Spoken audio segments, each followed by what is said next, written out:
So, are you cold? No. Okay. But are you ready to be free? Yes. Are you ready to release anything that may ever pull you down and rise up and fly like you were meant to do? Yes. Take a deep breath. We're going to do our treatment for freedom together aloud. I speak my word for myself, my center, and all its members and friends. I know love as the only reality.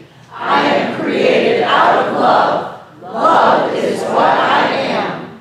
I know this love as absolute freedom in every area of my life, the life of my center, and all who call it home. I know our center's mortgages are paid in full, and I claim for all of us financial freedom with all debts paid and cleared. I release any sense of struggle or wrongdoing. I live in an abundant universe where there's more than enough for all. We experience freedom in every moment by always having more than enough money, vibrant health, and loving relationships. We are who we have come here to be. With hearts open wide, we see the world through the eyes of love. We are blessed, we are rich, and we are free. And so it is. And we do that with our points of power. I always pay attention. I always tell the truth and tell it quickly. I always ask for what I want when I want it. I always take total responsibility for my experience, and I always keep my agreements. And so it is. I don't know of much that has transformed my life and the lives of the people in the center than this. I think that we are shifting energy. Barbara's message. I don't know why that's on there. Well, go back. Judah, just go back. It was on the first one. Yeah. There it is. There it is. This is what happens when Nancy says to me, "What's your topic?" And I go, "I don't have a clue. It's the day before the celebration dinner, and I don't know what I'm talking about on Sunday." So it goes, Barbara's message. But I do have a clue now.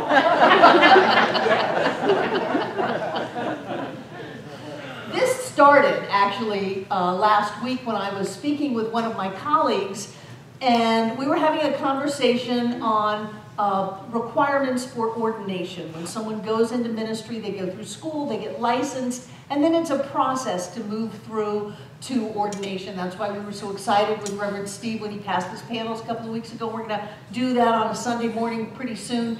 But one of the things that came up was this idea, well, in order for a minister, especially a new minister starting a new work, especially that, in order for them to qualify for ordination, they've got to have a business plan.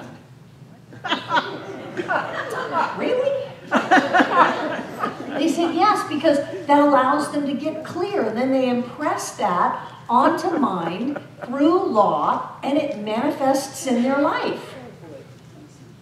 And I said, well, that's one level of creation that we do through science of mind. We think a thought, we impress that onto mind and through law, and it manifests into form. Everyone understands that. I said, however, that really brings up a more subtler conversation about how manifestation works, especially when you're talking about someone answering a call to ministry or to whatever. You're answering a call.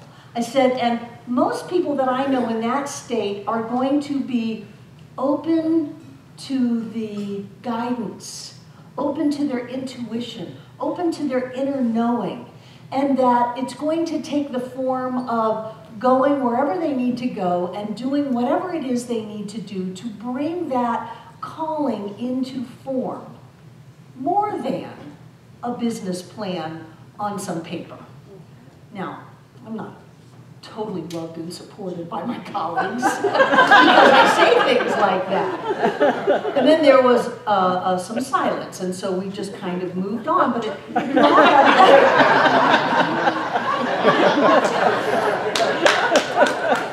it brought up this deep desire that I have for us to go from, this is a teaching that can teach you how to manifest a car, get a house, have some money in your life. This is a teaching that you can use to micromanage the experiences in your life, which is what we say. There is a chapter in the textbook, there's a lesson in the textbook that says the control of conditions. In our statement of principles, we say we believe in the power, we believe in the control of conditions through the power of this mind. And we do. But I think if we stay there and don't realize that we can go so much farther, we have lost something. And I don't want you to misunderstand me, because to go from confusion and impotence into having a business plan, into having a plan, into setting your intention and making steps along the way to bring it forth, into moving in your life and creating something that you want, that is great. That is powerful. That is uplifting. That is sometimes very necessary on the path to living the life that we want to live. That's what coaches do. What do you want? This is what I want. Well, how do you want to get there? Well, this is what I think we should do. Well, let's make some plans, some steps, and I'll hold you accountable for achieving every one of those steps so that you can create your experience. And then we create our experience and we go, wow, I got it exactly the way I wanted it. I got it exactly the way I thought it. Except what I've noticed is that the way that I think it is not always as big as it can be. It's not always as inclusive as it can be. Sometimes my little 3% of conscious awareness, and don't kid yourself, that's all you're working with, if that. 3% is your conscious awareness. My little 3% of conscious awareness does not necessarily have the whole picture. And sometimes I think we are so afraid of flipping into that outside God that is going to tell us yes or no if we don't absolutely control the experiences and the creations of our lives. That we move into this idea that there's some power outside of us. Even the whole idea of guidance. Well, where's the guidance coming from? It's coming from us. Whether you want to call it your higher self, whether you want to call it your future self, whether you want to call it your soul self, or whether you want to call it your spirit self, it's all coming from us, but often in a way that's not through our conscious mind. And so when we look at how we're going to use this teaching, you know, if you've got something, if you've got a dead battery, by all means treat it into health and wholeness. If that means calling AAA and getting a new battery, or if that means just going out there and going, I know that the life and the energy and the power of the universe is manifest right here, and you turn the key and it goes, who cares? Your car's running. If you need to make a plan to get somewhere, make the plan, go there. But don't think that that is the end-all, be-all, because there is so much more. And so as we're moving into this idea of opening up to our intuition, that very subtle right brain intuition of I am willing to do whatever I need to do to have the life that I want, then we have to let go of needing to hold on. And let's face it, a lot of us are a lot more comfortable if we hold on. Well, I thought that that was going to be at Ingalls, and I want to make it at Ingalls because that way I'm not uncomfortable. Well, I thought that was going to be with this person, and I want to make it with this person so that I'm not uncomfortable. Well, I got a clue for you. Chances are you're going to be uncomfortable.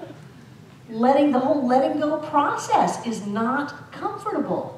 But what it does is it opens us up to a greater experience.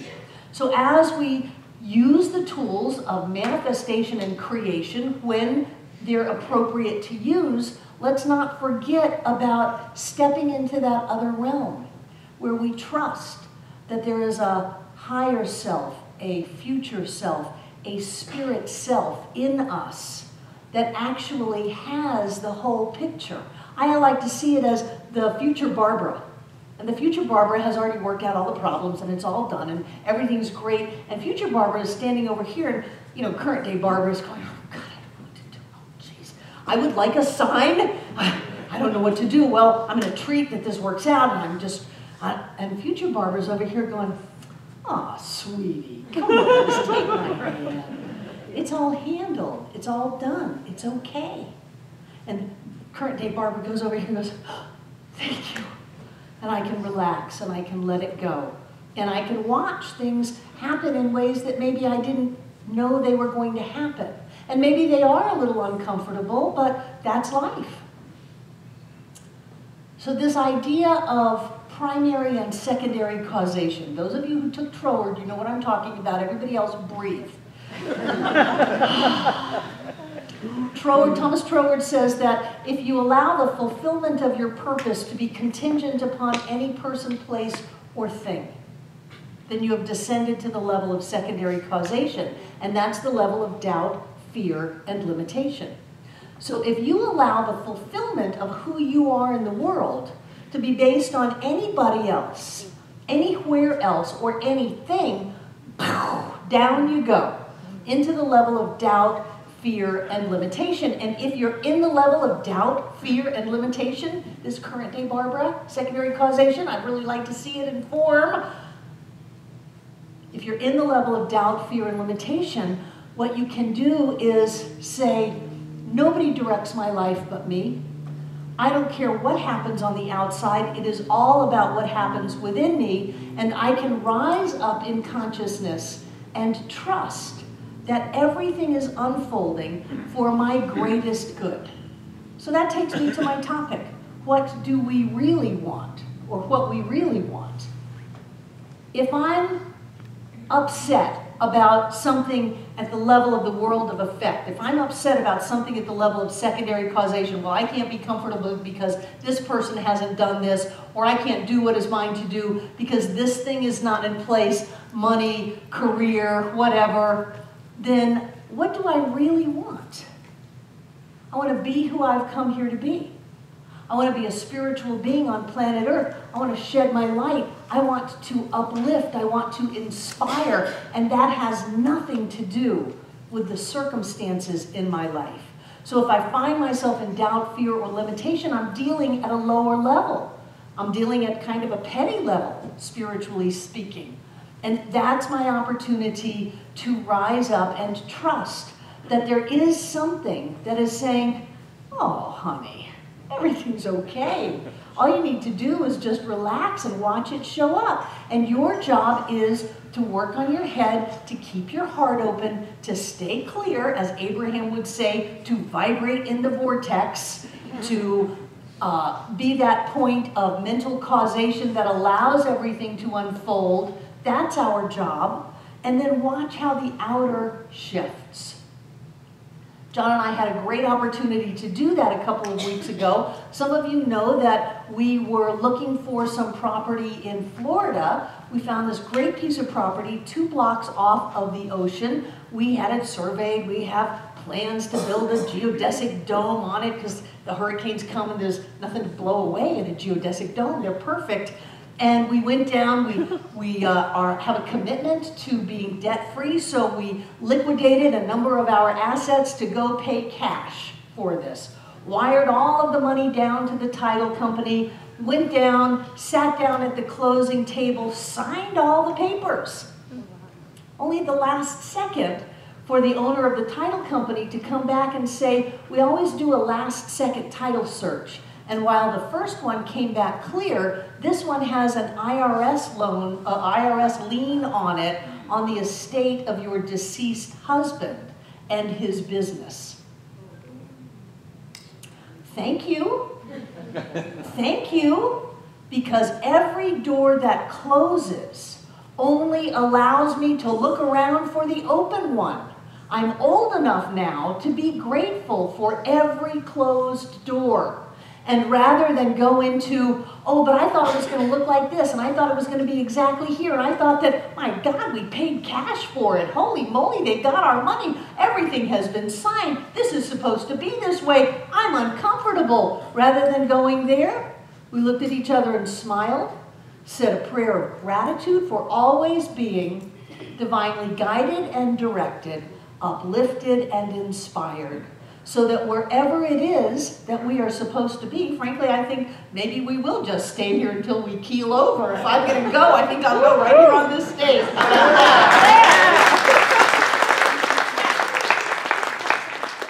And in the meantime, whenever we want to go down to the beach, I'm sure there'll be places to rent that will accommodate us just fine. But rather than get into that, we put months into this. We put thousands of dollars into this. We put a lot of energy and intention and expectation in this.